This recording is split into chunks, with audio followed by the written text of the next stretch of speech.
Okay guys, हम यहाँ से स्टार्ट करते हैं। जी, आप कुछ पूछ रहे थे, कौन था? सर मैं पूछ रहा था। जी जी। सर आपके मुझे कुछ। समझ नहीं आ रहा था अच्छा, समझ नहीं आ रहा था जो आपको आपने कुछ। समझाया था। चलें ठीक है, एक मिनट है तो मैं इसको दोबारा शेयर करूँ जरा। ठीक तरह से शेयर नहीं हो रहा था।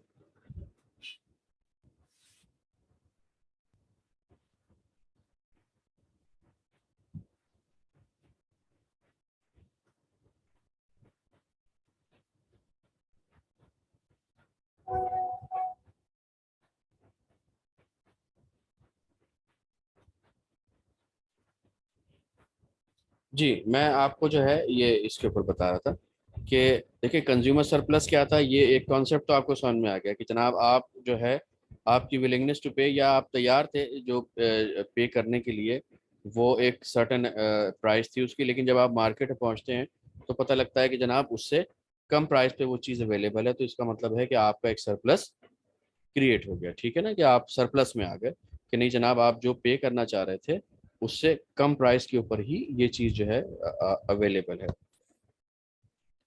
एक मिनट, ये इसका मैं चेक कर लूँ, ये रिकॉर्ड हो रहा है नहीं हो रहा।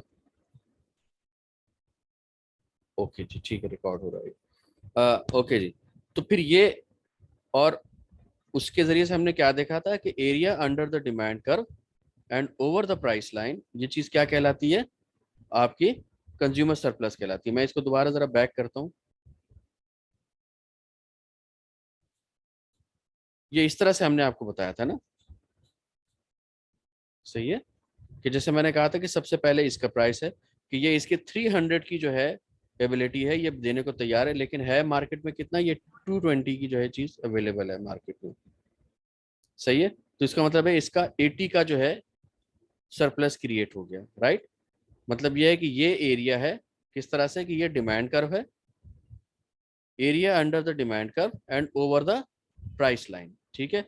और इसी के साथ साथ जो है एक अंथनी है, वो भी जो है 225 इसकी विलिंगनेस टू पे है, लेकिन इसको दे, ये जब मार्केट में पहुंचा तो यहाँ पे सिर्फ 220 में अवेलेबल होगा। जाहिर बात है इसको फॉरन खरीद लेगा, इसलिए कि इसकी एबिलिटी जो है वो अब विलिंगनेस से कम है, उससे ज़्यादा नहीं है। तो इसका मतलब है कि ये सरप्लस क्रिएट हो गया, कि जो चीज़ इसके पास बाकी बचा है, अब ये दूसरे रिसोर्सेज के अंदर इसको यूज़ कर सकता है। ठीक है? बिल्कुल इसी तरह से यहाँ पर भी है। ठीक है ना? सबसे पहले हमने ये बताया कि जनाब, पहली कंडीशन जैसे हमने कही आपसे कि ये 50 है इस पे, तो ये कंज्यूमर सरप्लस है। ये प्राइस लाइन अगर होती है और ये area under the demand curve है, ये जो पूरा एरिया है क्या कहलाएगा? ये कंज्यूमर सरप्लस कहला रहा होगा। ठीक है? कि ये जो पांच लोग हैं, इनमें से कुछ लोग हो सकता है कि डिफरेंट हो। कुछ लोग 55 देने को तैयार हैं लेकिन 50 दे रहे हैं, कुछ लोग इवन के 51 देने को तैयार थे लेकिन 50 देना पड़ता है। तो हमारे पास अगर किसी का एक पैनी भी अगर कंज्यूमर सरप्लस अगर किसी का मौजूद है, तो ये इसको कैलकुलेट किया जाएगा, वो उस एरिया के अंदर जो है वो कवर हो जाएगा। ठीक है? अब हमने ये एग्जाम्पल दी कि जनाब कि अगर प्राइस 30 हो जाए तो फिर कंज्यूमर, अभी आप इसको छोड़ देंगे, जो ये जो लाइन बनी इसको अभी आप रहने दें इसको। अब हम कहते हैं कि जनाब कि ये है एक्चुअल। ठीक है? मार्केट के अंदर डिमांड शेड्यूल ये है। ठीक है? प्राइस जो है वो $30 है, और इसकी टोटल डिमांड जो हो जाती है वो 15 क्वांटिटी, अब ये 1000 है, मिलियन है, जो कुछ भी है, ये हो जाती है, राइट? तो ये जो पूरा एरिया होगा ये क्या होगा? कंज्यूमर सरप्लस होगा for the demand of shoes. इसको कैलकुलेट कैसे किया जाएगा? जाहिर बात है कि एक ज्योमेट्री है, ज्योमेट्री का एक जो फॉर्मूला होता है किसी area of the right angle triangle का, कि जनाब आप क्या करते हैं, 1/2 multiplied by base multiplied by height. इसकी जो बेस है वो कितनी? फॉर एग्जांपल हम कहते हैं कि जनाब कि ये जो हॉरिजॉन्टल एक्सिस है, दिस इज एक्चुअली बेस, और वो कितनी? 15 है। और फिर ये जो है इसकी सर जो, जी, सर ये कंज्यूमर सरप्लस कैसे, सिर्फ ये बता दें। ये कंज्यूमर सरप्लस कैसे है? देखिए, मैंने कहा था फॉर एग्जाम्पल कोई इसमें से ये सारे ये लोग, हम कहते हैं चले ठीक है, ये नंबर, ये कंज्यूमर्स हैं, these are the number of consumer. For example कि इसमें से कुछ इस तरह से है कि ये जो 10 लोग जो थे, ये उस वक्त भी, इनकी जो, ये 10 लोगों की डिमांड उस वक्त भी मौजूद रहेगी जब ये प्राइस 30 से बढ़ के 40 हो जाएगी, ठीक है। लेकिन अब क्या है इसके ऊपर कि प्राइस कितनी है, 30 है, ठीक है। और वो लोग जो कि 30 से ज्यादा पे कर सकते हैं, ठीक है ना, वो इस एरिया के अंदर आ गए सारे के सारे। कुछ लोग ऐसे भी होंगे कि जिनकी एबिलिटी या विलिंगनेस टू पे जो है वो 50 है, कुछ लोगों की 40 है, लेकिन उनको मार्केट में प्राइस कितनी देनी पड़ रही है, सिर्फ 30 देनी पड़ रही है, राइट। जब इस तरह से कोई चीज होगी, इट मीन्स कि जनाब उसका सरप्लस मौजूद है उनके पास, कि वो उनकी विलिंगनेस टू पे ज्यादा है, लेकिन मार्केट में जो प्राइस है वो सिर्फ 30 है। आप ये देखें, मार्केट जो प्राइस है वो फिक्स है 30, ठीक है।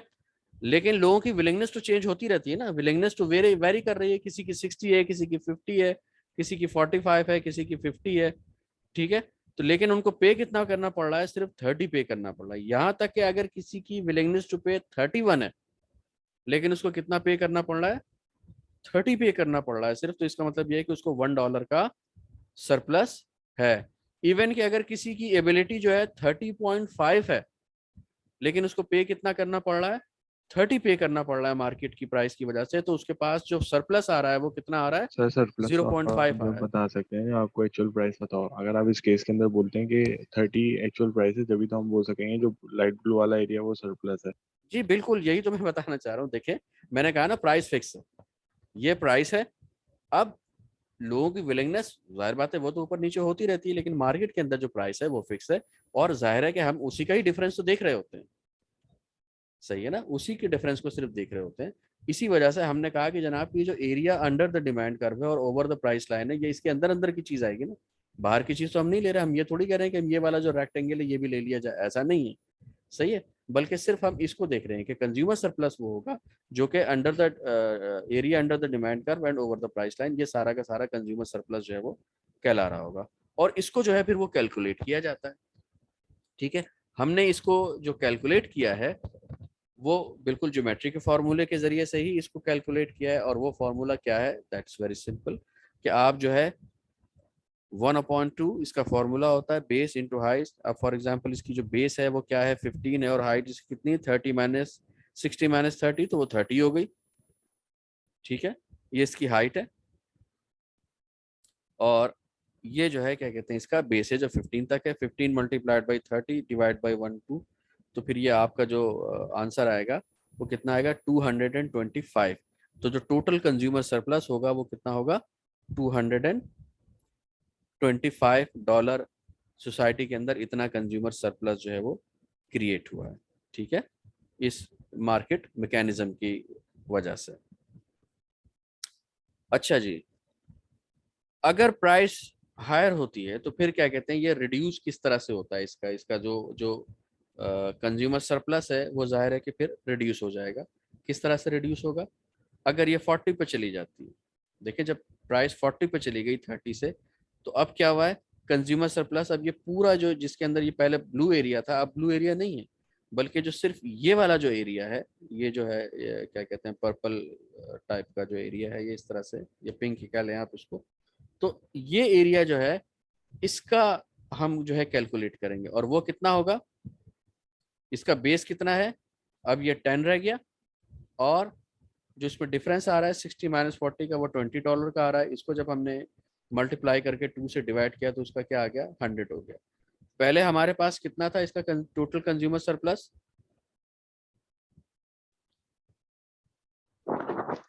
225 था ना इसका, अब रह गया है कितना जी, कोई सवाल किसी का, ओके चले ठीक है। अब जो कंज्यूमर सरप्लस है, अगर प्राइस 40 हो जाएगी तो कंज्यूमर्स का सरप्लस अब ये कम आ जाएगा, कम हो जाएगा। अच्छा जी, 2 reasons for the fall in consumer surplus. एक तो ये है, ये जो थे 10 से लेके 15, जो एडिशनल जो 5 लोग थे वो मार्केट छोड़ गए, इसलिए कि अब उनकी रेंज में, उनकी तो मतलब जो एबिलिटी या विलिंगनेस टू पे जो थी वो 40 से कम है, तो जाहिर है कि क्योंकि वो 40 से कम है तो वो बिल्कुल मार्केट छोड़ के चले जाएंगे। तो फिर ये जो उनका जो कंज्यूमर सरप्लस है जो कि 40 से लेके 30 के दरमियान तक सिर्फ था, तो जाहिर बात है कि वो लोग जो है यहाँ से चले गए, सही है, उन्होंने मार्केट खत्म कर दी तो जाहिर बात है कंज्यूमर सरप्लस वैसे ही खत्म होगा। सेकेंड रीजन, ये जो लोग मार्केट से चले गए हैं, ठीक है, ये जाहिर बात है ये क्या लिखा, fall in consumer surplus due to remaining buyers paying higher price. ये क्योंकि प्राइस अब हायर प्राइस, क्योंकि ये लोग मार्केट से चले गए और फिर ये जितना रेवेन्यू इनकी वजह से जनरेट हो रहा था वो जाहिर बात है कि ख़त्म हो गया है, तो लाजमी तौर पर जो है ये जो है यहाँ से ये इनका टोटल कंज्यूमर सरप्लस जो है वो ख़त्म हो जाएगा। इसमें देखिए ये इसमें ये दो बड़ी अहम चीज़ें हैं इसके ऊपर, इसको ध्यान में रखना। इसको हमने अलग अलग क्यों किया है, मतलब इस टोटल एरिया जो है ये consumer loss of consumer supply तो टोटल एरिया है ना, ये ट्रायंगल भी और ये भी, ठीक है। ये वाला जो इफेक्ट है वो किसकी वजह से है, टोटल प्राइस की वजह से, कि 30 से 40 गई, सही है, तो इसकी वजह से कंज्यूमर लॉस हुआ। लेकिन ये वाला जो एरिया ये क्या हुआ, ये एक टोटल एक वेलफेयर लॉस है, इसलिए कि जनाब ये एक्सेसिबिलिटी जो थी कंज्यूमर्स की वो रिड्यूस हो गई है, वो 15 से कम होके 10 हो गई, क्योंकि ये लोग मार्केट से बिल्कुल निकल गए हैं, ठीक है। ये इनकी वजह से जाहिर है कि ये जो कैलकुलेशन है ये इस वजह से है। और दूसरा जो रीज़न है जाहिर बात है कि ये तो बिल्कुल एक मॉनेटरी रीज़न है कि प्राइस अगर बढ़ जाएगी तो कंज्यूमर सरप्लस कम हो जाएगा। किस वजह से कम हो जाएगा, ये सिर्फ ये नहीं कि इनका, ये तो मार्केट से निकल गए। फॉर एग्जाम्पल प्रीवियसली जब प्राइस कितनी थी, $30 थी, फिक्स थी $30, तो वो बंदा जो $50 देने को तैयार था उसका कंज्यूमर सरप्लस कितना था, $20, सही है। लेकिन अब प्राइस बढ़ गई है, विलिंगनेस टू पे तो अभी भी उसकी 50 है, लेकिन अब उसको 40 देना पड़ रहा है, तो उसका कंज्यूमर सरप्लस अब कम हो गया है, पहले 20 था और अब कितना रह गया है, वो सिर्फ 10 रह गया है। तो इस वजह से ये जो आपका रेक्टेंगल है ये किसकी वजह से लॉस हो रहा है, कंज्यूमर सरप्लस का एरिया जो लॉस हो रहा है ये प्राइस की वजह से हो रहा है। और जाहिर बात है क्या कहते हैं कि ये इनकी एक्सेसिबिलिटी या एबिलिटी टू पे की वजह से जो है, जो उनकी खत्म हो गई है, तो उस वजह से ये पूरा एरिया जो है ये खत्म हो गया इसमें, ठीक है। तो ये दो रीजंस होती हैं सर, कंज्यूमर। जी जी। तो वेलफेयर लॉस क्या होता है? वेलफेयर लॉस आप ही समझ लेना कि आप जो जो रिसोर्सेज के पास होने चाहिए थे वो अब नहीं है। वेलफेयर लॉस यही होता है कि आपकी एक्सेसिबिलिटी खत्म हो गई, एबिलिटी जो है आपकी पे उसको चीज़ों को खरीदने की वो बिल्कुल खत्म हो गई। इसका मतलब है कंज्यूमर सरप्लस जो है खत्म हो गया यहाँ से। मैं जैसे एक एग्जांपल दे रहा हूँ ना आपको कि फॉर एग्जांपल कोई एक शख्स है जो स्कूल में बच्चों को अपने दाखिल कराना चाहता है, लेकिन अगर स्कूल की फीस डबल कर दी जाती है तो उसमें से कुछ लोग ऐसे होंगे जो कि अफोर्ड ही नहीं कर सकते होंगे, सही है, और वो अपने बच्चों को वहां से उठा लेंगे, तो इसका मतलब है एक्सेस टू एजुकेशन ही खत्म हो गई ना उसकी, मतलब वो तो उसके रीच में ही नहीं रहा, जिसकी वजह से जाहिर बात है कि जो सही था, समझ आ गया। वेलफेयर का जो है वो लॉस हो गया। किसी की कोई चीज एक्सेस में ही ना हो तो वो वेलफेयर लॉस होता है, ठीक है। अच्छा जी, ये अब एक थोड़ा सा एक एक जो है आप समझें कि न्यूमेरिकल एग्जांपल टाइप का इसके ऊपर कि ये एक डिमांड कर्व, ठीक है, और किसी भी चीज़ का जो है वो ये है डिमांड कर्व है। ये आपके वर्टिकल एक्सिस पे प्राइस दिए हुए हैं अप टू $45, $40 जो है मैक्सिमम प्राइस पे की जा सकती है, इससे ऊपर नहीं पी जाए तो डिमांड कर्व उसका कुछ इस तरह से है, ठीक है, कि नेगेटिवली स्लोप है। और अब आपको क्वेश्चन ये है कि find the consumer surplus for price is equal to $30, या फिर यह कि suppose price falls to $20, how much consumer surplus increase due to buyer entering in the market and exiting buyer paying lower price, ठीक है। ये आपको जो है क्या कहते हैं क्वेश्चन है सीधा सा। अच्छा जी, हमने कहा कि जो सबसे पहली चीज तो ये थी कि जनाब की प्राइस $30 थी, जब $30 थी तो फिर कंज्यूमर सरप्लस क्या होगा, ये वाला एरिया होगा, राइट। और ये वाला जब एरिया होगा तो बहुत सिंपल सा है कि जनाब के 1/2 जो इसका फॉर्मूला है कंज्यूमर इस एरिया को कैलकुलेट करने का, मेजर करने का, बेस मल्टीप्लाइज बाय हाइट। तो इसके अंदर इसकी जो बेस और जो ये है हाइट, ये दोनों 10 और 10 ही है। 40 में से 30 माइनस करेंगे तो भी 10 आएगा, और ये जो है आपका ये 10 है इसके ऊपर, ठीक है। तो 10 multiplied by 10 is equal to 100 divide by 2, तो वो $50 आ जाएगा। तो ये जो एरिया है अगर प्राइस 30 है तो फिर क्या होगा, आपका कंज्यूमर सरप्लस $50 होगा। ठीक है, अब हम कह रहे हैं कि जनाब ये प्राइस कम हो गई, कम होने के बाद क्या हो गई, $20 हो गई। तो अब बताएं कंज्यूमर सरप्लस के दो हिस्से थे ना इसके ऊपर, एक तो ये वाला पोर्शन था और एक ये रेक्टेंगल वाला था, राइट। ये वाला पोर्शन किसके लिए है कि जो कि जनाब सिर्फ इतना ही पे कर सकते हैं, $20 से ऊपर और $30 से नीचे। इट मींस कि और ज्यादा कंज्यूमर आ गए, एक्सेसिबिलिटी जो है लोगों की अब इसके ऊपर बढ़ गई। तो एक तो सबसे पहले ये वाला होगा जो कि बढ़ा है सिर्फ एडिशनल बायर्स का, एडिशनल बायर का कंज्यूमर सरप्लस वो ये होगा।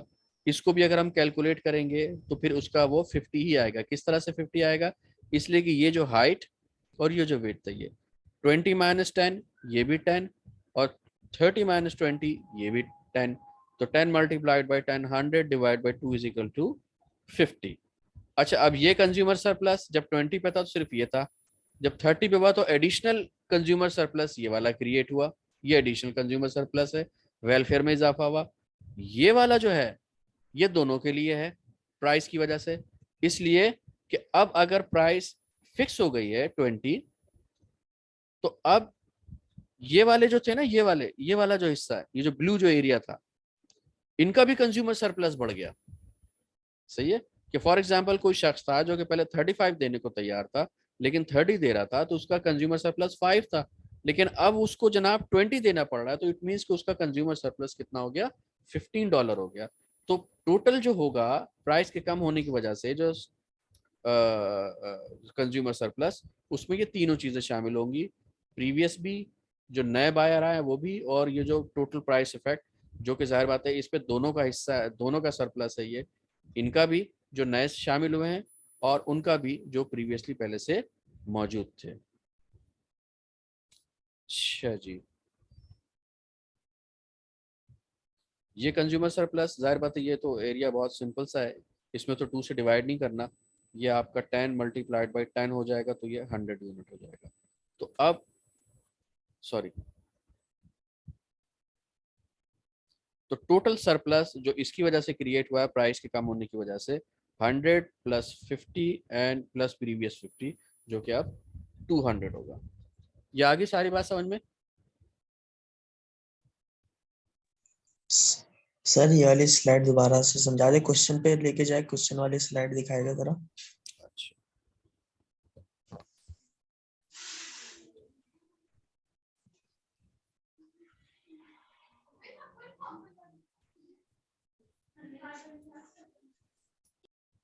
क्वेश्चन ये था, सही है। अब मेरा ख्याल ये ज्यादा वाज़ेह नजर आ रहा है। ठीक है, सबसे पहला तो ये क्वेश्चन था, find the marginal buyer at, ये तो इसको फाइंड कंज्यूमर सरप्लस। ठीक है, कंज्यूमर सरप्लस फॉर प्राइस = 30। सबसे पहले तो ये जनाब, अगर प्राइस 30 है तो कंज्यूमर सरप्लस क्या होगा, राइट। दूसरा ये था कि अगर ये 20 हो जाता है नीचे तो फिर क्या होगा। अब इसमें दो हिस्से होंगे कंज्यूमर सरप्लस के, जो नए buyers entering the market and existing buyer paying lower price. ठीक है, इन दोनों का कंज्यूमर सरप्लस पता करना है आपको। इस पे जब आप आए तो फिर ये देख लिया हमने कि जब $30 प्राइस थी तो फिर कितना हो रहा था, ये आपका कंज्यूमर सरप्लस $50 हो रहा था, जो कि ये आपका ऊपर वाला जो अपर ट्राइंगल है। जब ये $30 से कम होकर $20 है तो दो इफेक्ट आए इसके, ये एडिशनल वाले का आया और ये प्राइस, ये जो प्राइस का इफेक्ट है ये दोनों के लिए है, इसके लिए भी है और जो प्रीवियस वाले थे उनके लिए भी है, इसलिए कि अब उनका भी कंज्यूमर सरप्लस का अमाउंट जो है वो बढ़ जाएगा। हम अलग अलग क्यों दिखा रहे हैं, ये जब हम आगे जाएंगे ना, जब हम इक्विलिब्रियम पढ़ रहे होंगे उसके ऊपर, तो फिर हमें समझ में आएगा कि जनाब ये चीज़ है क्या असल में। ठीक है, तो ये इस तरह से इसका जो है टोटल ये आपका जो है कैलकुलेट किया गया है। ठीक है सर मेरा ख्याल, ए वाले पार्ट पे, जी जी, ए वाले पार्ट में प्राइस है क्या, एक्चुअल प्राइस क्या है, फिक्स्ड प्राइस क्या है? हाँ नहीं ये क्योंकि जो, जी जी, इसमें देखिए सिर्फ कंडीशन बताई हुई ना इसके ऊपर, ये जो पॉइंट है ना, व्हेन Q = 10 तो बायर्स विलिंगनेस टू पे जो है वो 30 है। यहाँ पर जो है जब इसको रिड्यूस जी किया सर। जाता है, देखें ये जो 30 का जो बताया ये मतलब एडिशनल के लिए है स्टार्टिंग पॉइंट, राइट। जब हम यहाँ थे बिल्कुल जो हमने इसको कहा था, ये मतलब विलिंगनेस टू पे जो है जब 30 से नीचे वालों के लिए ये इसके ऊपर है। आप इसको इसको इसको इग्नोर कर दें, ये मतलब ये कंफ्यूज करेगा आपको। ये जब आप थोड़ा सा और मजीद पढ़ लेंगे ना आपको आगे जैसा समझ आएगा। लेकिन आप ये समझ लें कि ये जो कंडीशन है ये इसके लिए है कि जैसे ये वाला जो ट्राइंगल है इसकी इनिशियल कंडीशन क्या है, $40, ठीक है ना, यहां से शुरू होगी। ये वाला जो कंडीशन है 10 के बाद वालों के लिए, ठीक है। सर हमें कैसे पता चलेगा कि 40 से शुरू होना है? 45 से भी तो हो सकता है। नहीं 45 से तो जीरो है ना, 40 से नीचे से शुरू होगा। ये डिमांड शेड्यूल है ना, ये जहां पर ये जो डिमांड शेड्यूल है आपका डिमांड का 40 को कट कर रहा है, 45 को थोड़ी कर रहा है। अगर मैं इसको और चलाता जाऊं पीछे यूं करके तो ये तो फिर पता लगा डिमांड नेगेटिव हो गई है कि नहीं जनाब मेरी डिमांड नेगेटिव है। डिमांड नेगेटिव तो नहीं हो सकती ना, कोई चीज आपको चाहिए या नहीं चाहिए, नहीं चाहिए तो जीरो है वो, सही है ना। तो इसी वजह ठीक से है ये सर डिमांड शेड्यूल इस तरह का है कि ये 40 से स्टार्ट हो रहा है। सर मार्जिनल बायर्स कैलकुलेट कैसे कर रहे हैं आप? नहीं कैलकुलेट थोड़ी कर रहे हैं हम यहाँ पर, ये तो कंडीशन दी हुई है ना इसमें, उसने कहा हुआ है कि मार्जिनल है, यहाँ पर यही है find marginal buyers WTP at quantity T। तो मार्जिनल बायर कौन सा होगा, जाहिर बात है कि ये है इसके ऊपर। ये कंडी देखें हमने इससे पहले जो डिमांड जब प्राइस कब पड़ी हुई है, जब इसके अंदर डिमांड सप्लाई जहां दोनों को इंटरैक्ट करते हैं तो वो एक क्या होती है, इक्विलिब्रियम प्राइस होती है। यहाँ सप्लाई चीज तो नहीं है ना, अभी नहीं है ना सप्लाई की कोई चीज। तो जाहिर बात है कि जो भी कोई ना कोई प्राइस फिक्स कभी 30 रख लें चाहे 25 रख लें चाहे 20 रख लें, तो जाहिर है कि वही चीज हम उसको मार्जिनल कह रहे होंगे उसके ऊपर। ये सिर्फ एक एक मैं बता रहा हूँ ना, ये सिर्फ एक कॉन्सेप्ट है और इसके अलावा कोई कुछ नहीं है। ये कोई ये जो लिखा हुआ है ना फाइंड मार्जिनल बायर्स, मतलब मार्जिनल बायर क्या होगा उसके ऊपर, अगर क्वांटिटी 10 है तो सीधी सीधी बात है मार्जिनल बायर कहाँ से हो गया इसके ऊपर।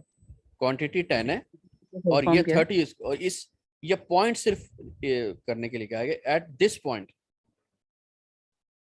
ठीक है ना। जब ये सवाल होगा तो इसका जवाब क्या होगा, ये होगा कि जनाब प्राइस ये होगी, सीधी बात है ना।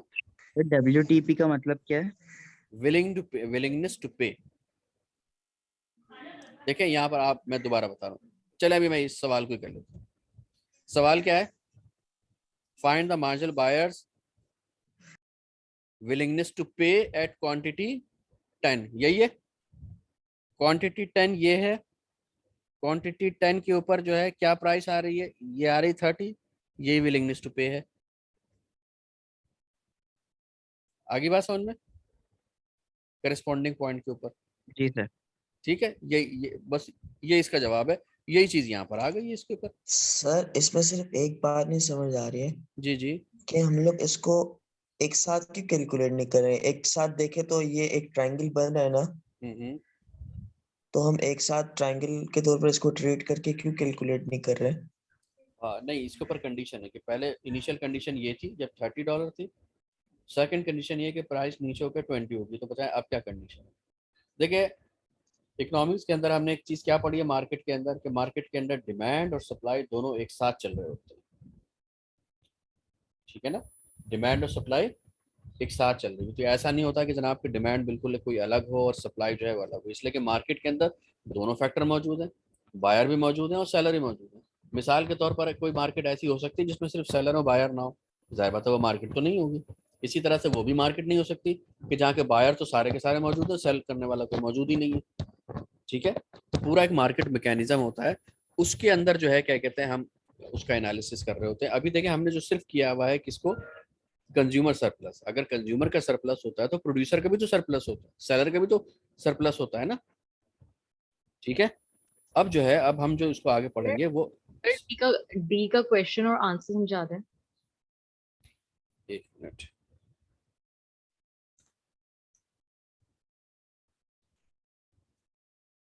ये ए था, ये तो आ गया समझ में, ठीक है। बी क्या था कि जब प्राइस फॉल हो जाती है, प्राइस गिर डी जाती है।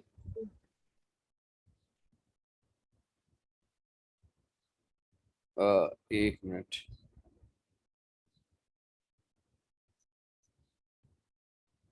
आप इस बी को कह रही हैं? नहीं, इसके बाद जो है हाँ, उसमें डी जो है, फोर्थ डी जो वाला। है, हाँ, existing buyers paying lower price, ये है सर। अच्छा, देखें ये प्राइस कम हो गई ना, 30 से नीचे गिर के 20 पे आ गई। ठीक है, जब 20 पे आ गई तो क्या हुआ? कंज्यूमर सरप्लस बढ़ गया। सही है। कंज्यूमर सरप्लस किस तरह से बढ़ा? सबसे पहले तो वो लोग जो नया इंट्रेंट हुए, ये नया एक ट्रायंगल बना, और ये वाला जो रेक्टेंगल बना हुआ है ये दोनों के लिए है, इसलिए कि जो एग्जिस्टिंग बायर थे, जिन जो $30 देने को तैयार थे, उसमें से कुछ ऐसे थे जिनकी विलिंगनेस टू पे 30 से ऊपर थी, लेकिन अब उनको कितने पे करने पड़ रहे हैं? 20। तो ये वाला बायर, फॉर एग्जांपल एक बायर इसमें से ऐसा है कि जो कि 35 देने को तैयार था, प्रीवियस जो प्राइस फिक्स थी वो 30 थी, तो उसका कितना हो गया? सरप्लस 5 हो गया। सही है ना, $5 हुआ ना। अब प्राइस और नीचे आ गई, उसकी विलिंगनेस टू पे अभी भी 35 है, लेकिन अब प्राइस कितनी है? 20 है। तो इसका मतलब ये है कि अब उसका कितना हो गया? बढ़ गया ना पहले से कंज्यूमर सरप्लस, 5 से 15 हो गया। ठीक है, इस तरह से सबके लिए बढ़ गया ये। ठीक है, तो इस वजह से हम कहते हैं कि जनाब कि ये वाला जो है, जो एरिया है, स्पेशली जो बढ़ा है, किसके लिए बढ़ा है? ये एग्जिस्टिंग बायर के लिए बढ़ा हुआ है, इसलिए कि पहले जो थे वो इतने लोग खरीद रहे थे, पहले इतना कंज्यूमर सरप्लस मौजूद था, लेकिन अब जो है प्राइस मजीद कम हो गया, तो ये कंज्यूमर सरप्लस बढ़ के इनके पास आ गया इसके ऊपर, तो इस वजह से ये इनका पार्ट है। ये आप थोड़ा सा और आगे जाएंगे ना, अभी आपको समझ में आ जाएगा। मैं एक और वीडियो शेयर करूंगा अभी आपको, जब मैं ब्रेक दूंगा तो उसके अंदर एक बड़ी अच्छी एक वीडियो, एक और जो सर, क्योंकि अगर बोर्ड होता तो मैं उसी तरीके से समझा रहा होता ना, तो वो फिर जो है क्या कहते हैं ज्यादा, लेकिन अभी हम इसके ऊपर थोड़ा सा आगे जो है क्या कहते हैं इसको चल रहे होते हैं। मैं कोशिश करूंगा, देखें इसके अंदर भी अभी 20 मिनट तो गुजर ही गए। चलें, अब हम आ जाते हैं ये जो आपका प्रोड्यूसर सरप्लस है इसके ऊपर आ जाते हैं। Producer surplus, producer surplus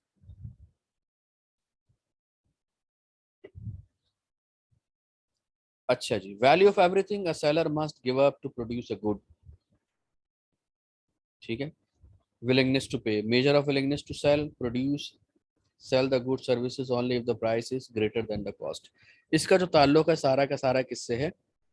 cost से। कॉस्ट जो है वो क्या होगी? वही जो है आपका प्रोड्यूसर सरप्लस कहला रही होती है। ठीक है, अब इसमें से देखें जनाब, मुख्तलिफ लोग हैं जो कि सेल करना चाह रहे हैं, और उनकी जो कॉस्ट आ रही है वो ये आ रही है। जैक कोई भी एक चीज़ है जो प्रोड्यूस कर रहा है, उसके पर यूनिट कॉस्ट उसकी आ रही है फॉर एग्जांपल $10। जैनेट की जो है 20 आ रही है, और क्रिसी की 35 आ रही है। सही है, और ये क्या है? Sellers cost of 3 sellers in the lawn cutting business. Right, ये है कि इन सब की ये कॉस्ट है, ये कॉस्ट है इसकी। अब हम नेक्स्ट इसको देखते हैं। अब इसी की तरह से जो है सप्लाई और डिमांड जो है क्या कहते हैं, ये जिस तरह से डिमांड डिराइव होती है, इस तरह से जाहिर बात है कि सप्लाई भी डिराइव होगी। अगर प्राइस मार्केट के अंदर जो प्राइस चल रही है, पहले भी यही था ना, मार्केट प्राइस हम देख रहे थे। अगर एक मिनट, सॉरी, ये मैं, हाँ ओके, अगर प्राइस जो है $9 से कम है तो कोई सप्लाई करेगा उसको, अपनी सर्विसेज को? जाहिर बात है कि नहीं करेगा, इसलिए कि जनाब उनकी जो कॉस्ट आ रही है, मार्केट के अंदर जो प्राइस चल रही है, अगर मार्केट के अंदर प्राइस इतनी चल रही हो कॉस्ट से कम, तो वो कोई भी सप्लाई नहीं करेगा।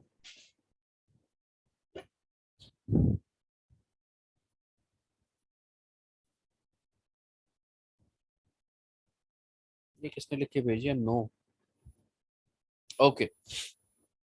इसी तरह से अगर प्राइस हो $10 से 19 के दरमियान, बिटवीन 10 to 19, तो फिर कौन लोग प्रोड्यूस करेंगे उसको, कौन लोग सप्लाई करेंगे? कि जिनकी कॉस्ट एटलीस्ट 19 से तो कम हो। ठीक है, और वो कितने लोग होंगे? जैक। ये जैनेट भी होगा और जैक भी होगा, दोनों। सॉरी, जैनेट की तो 20 है, तो इसकी सप्लाई कितनी होगी? सिर्फ 1 होगी। और अगर प्राइस 20 से 34 के दरमियान हो तो जाहिर बात है फिर इसके अंदर ये दो सप्लाई करेंगे, जेनेट भी सप्लाई करेगा और जैक भी सप्लाई करेगा, इसलिए कि इन दोनों की जो कॉस्ट है ये 34 से कम है। 35 एंड अबव होगा तो जाहिर बात है फिर ये तीनों सप्लाई करने को तैयार होंगे, इसलिए कि इसकी कॉस्ट भी 35 आ रही है जो कि प्राइस से कम है, और इसकी कॉस्ट 20 है वो भी 35 से कम है, और ये जो है इसकी भी जो कॉस्ट है वो 10 ही है, तो ये तो बल्कि और ज्यादा सप्लाई करेगा। इसका मतलब है सप्लाई कर्व इस तरह से डिटरमाइन होगा कि जिस जिस तरह से प्राइस बढ़ती चली जाएगी उस तरह से क्या होगा, जो है ये इसकी क्वांटिटी सप्लाई भी जो है वो बढ़ती चली जाएगी। ठीक है, अब हम आ जाते हैं थोड़ा सा कंज्यूमर प्रोड्यूसर सर। सरप्लस के ऊपर। जी जी सर अगर कॉस्ट जैसे आपने बोला 35 है और वो 35 पे सब अभी यही बता रहे हैं ना इसके ऊपर। हाँ 35 एंड अप है ना, अगर उसकी मतलब एटलीस्ट ये तो हो ना कि कॉस्ट तो पूरी हो रहा हो ना बिजनेस की, जब भी जो है लोग सप्लाई करने पे तैयार होते हैं कि इस उम्मीद के ऊपर कि इन द लॉन्ग रन या आने वाले वक्तों में यह मजीद हो जाएगा, लेकिन अगर आने वाले वक्तों में प्राइस कम हो जाएगी तो फिर वो अपने बिजनेस को वाइंड अप कर देगा। ठीक है, अब हम आ जाते हैं कॉस्ट एंड सप्लाई कर्व और उसको देखते हैं कि जनाब हम प्रोड्यूसर सरप्लस किस तरह से कैलकुलेट करते हैं। फिर वही आ जाएगा इस तरह से, ये जो लैडर्स बनी हुई होंगी कि जनाब इसके ऊपर 1 0 कब होगी, जब अप टू 10 तो 0 रहेगी, 10 से जो है फिर शुरू होगी तो पहला आ जाएगा, जब 10 होगी तो पहला आया सप्लाई करने के लिए। ठीक है, फिर उसके बाद प्राइस बढ़ती जा रही है 20 तक हो गई, 20 पे जाके फिर दूसरा आ जाएगा। ठीक है, फिर 20 से प्राइस बढ़ रही है, बढ़ती जा रही है बढ़ती जा रही है, 30 भी हो गई, फिर भी दो ही हैं नहीं आ रहे, फिर ये जनाब 35 हुई, 35 हुई तो फिर जनाब एक और तीसरा भी जो है यहाँ पर आ गया। अब जब 35 से ऊपर जा रही है प्राइस तो फिर उसके बाद इतने ही यहाँ पर रुक गए ये लोग, इससे ज्यादा जो है क्या कहते हैं सप्लाई नहीं हो रही है। ठीक है, तो ये नंबर ऑफ सप्लाई होगी, क्वांटिटी ऑफ सप्लाई। इसको थोड़ा सा अब देखेंगे, जैसे ये वाला 0 है, इस पर तो कोई सप्लाई करने के लिए एग्री नहीं होगा। ये दूसरा है, ठीक है, ये तीसरा, ठीक है ना, ये चौथा इसके ऊपर। अच्छा जी, अब इसको ये जैक की कॉस्ट है, राइट, ये जेनेट की कॉस्ट, ये कृषि की कॉस्ट। अब हम आ जाते हैं प्रोड्यूसर सरप्लस, यानी कि प्राइस माइनस कॉस्ट। ठीक है, किस तरह से, प्राइस माइनस कॉस्ट। ये प्राइस कितनी है, जब 10 है, फॉर एग्जांपल यहां पर है, सपोज प्राइस इज 25। ठीक है, तो सबसे पहले जैक का कितना फायदा हो रहा है, इसकी कॉस्ट तो आ रही है सिर्फ 10, राइट, तो इसका मतलब ये है कि 25 माइनस 10 इसका जो है ये मतलब ये है कि अगर ये 10 भी प्राइस होती तो ये जैक इसको जो है सेल कर रहा होता, सप्लाई दे रहा होता, लेकिन अब कितनी है प्राइस 25, तो इसका मतलब उसका सरप्लस हो गया ये कि वो 25 10 से 25 के दरमियान कहीं पर भी हो वो बिल्कुल बेचने के लिए तैयार होगा, जितनी ज्यादा प्राइस होगी उसको उतना ज्यादा फायदा होगा, इसलिए कॉस्ट तो उसकी वही फिक्स है जो 10 है। ठीक है, 10 के ऊपर अगर 20 प्राइस होती है तो भी इसका सरप्लस है, 15 होती तो जाहिर बात है कि उसका सरप्लस थोड़ा कम होता, लेकिन बहरहाल उसका सरप्लस तो होता। ठीक है, इसी तरह से जो जेनेट की कॉस्ट है वो कितनी थी, वो 20 थी ना उसकी, तो 20 का मतलब ये है कि जबकि मार्केट में जो प्राइस चल रही है वो 25 चल रही है, तो इसका मतलब है कि इसको 5 का फायदा हो गया, तो ये इसका सरप्लस हो गया। ठीक है, लेकिन कृषि का जो है क्या कहते हैं कि वो कुछ फायदा नहीं होगा, इसलिए कि वो उसकी जो है 34 जो हम उस एग्जाम्पल में देखा था। तो अब इसमें देखें सिंपल एक हो गया, डिमांड में हमने क्या देखा था कि area under the demand curve and over the supply line, right, वो क्या चीज कहलाती थी, sorry, under the demand curve and over the price line, जो प्राइस की जो एक फिक्स प्राइस लाइन है उससे ऊपर और डिमांड से नीचे, ये किसका सरप्लस था, कंज्यूमर का सरप्लस था। प्रोड्यूसर का सरप्लस क्या होगा कि area under the price line, not over the price line, under the price line जो कि ये है, इस प्राइस लाइन से नीचे और सप्लाई कर्व से ऊपर, ये जो एरिया होगा सारा का सारा क्या होगा, प्रोड्यूसर सरप्लस होगा। ये है ना सप्लाई लाइन, सप्लाई ऑफ शू इस तरह से दिखाया गया इसके ऊपर, ये 40 है इसकी प्राइस, ये ठीक है, और किसी का जो कॉस्ट है फॉर एग्जांपल 30 पे इतने प्राइस देने को तैयार थे, लेकिन अब हुआ क्या कि जिसकी वजह से ये सप्लाई बढ़ गई, तो ये उसका जो है ये पूरा जो एरिया हो जाएगा क्या कहलाएगा, उसका कंज्यूमर सॉरी प्रोड्यूसर सरप्लस होगा ये। ठीक है, अच्छा जी, अब 1 मिनट बाकी है खत्म होने में, जिसको जो सवाल पूछना है अभी जल्दी से पूछ ले, फिर हम ब्रेक कर लेते हैं।